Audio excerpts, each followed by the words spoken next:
Diwali vacation બાદ સુરતની હીરા બજાર ફરી ધમધમતી થઈ નવા વર્ષની નવી આશાઓ લેબગ્રોન ડાયમંડમાં તેજી આવતા હીરા ઉદ્યોગની સ્થિતિ સુધારા પર ડાયમંડ સિટી સુરતના હીરા ઉદ્યોગની બજારો આજથી ધમધમતી થઈ છે। દિવાળી વેકેશન બાદ નવા વર્ષની નવી આશાઓ સાથે આજથી હીરા બજારની શરૂઆત કરવામાં આવી છે। હીરાના વેપારીઓએ લેબગ્રોન ડાયમંડમાં તેજી આવતા હીરા ઉદ્યોગની સ્થિતિ સુધારા પર હોવાનું જણાવ્યું હતું, જ્યારે હજુ પણ રિયલ ડાયમંડ દબાયેલી સ્થિતિમાં હોવાનું જણાઈ રહ્યા છે।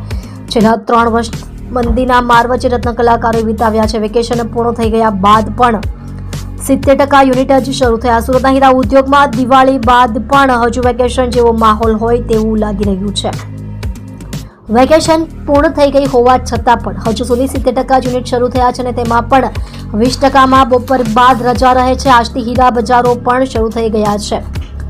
રિયલ ડાયમંડમાં હાલ પણ મંદી જેવો માહોલ છે, જ્યારે લેબગ્રોનમાં તેજીનો માહોલ જોવા મળી રહ્યો છે। જો કે લેબગ્રોનની ફેક્ટરીઓમાં કારીગરોની અછત જોવા મળી રહી છે। રિયલ ડાયમંડના હીરાના કારખાનાઓમાં પણ કામ ઓછું હોવાના કારણે પણ હજુ કારીગરો વતનથી પરત ફરી રહ્યા નથી।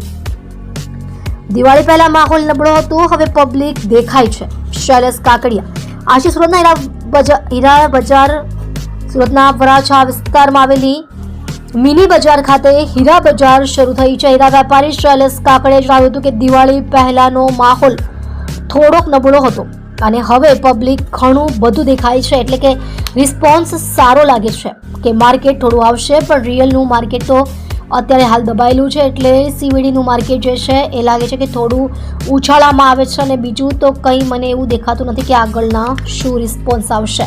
આપ જોઈ રહ્યા છો ગુજરાતની સૌથી પહેલા ખબર આપતી Surat express news channel, director Rajesh મંગલેની સાથે।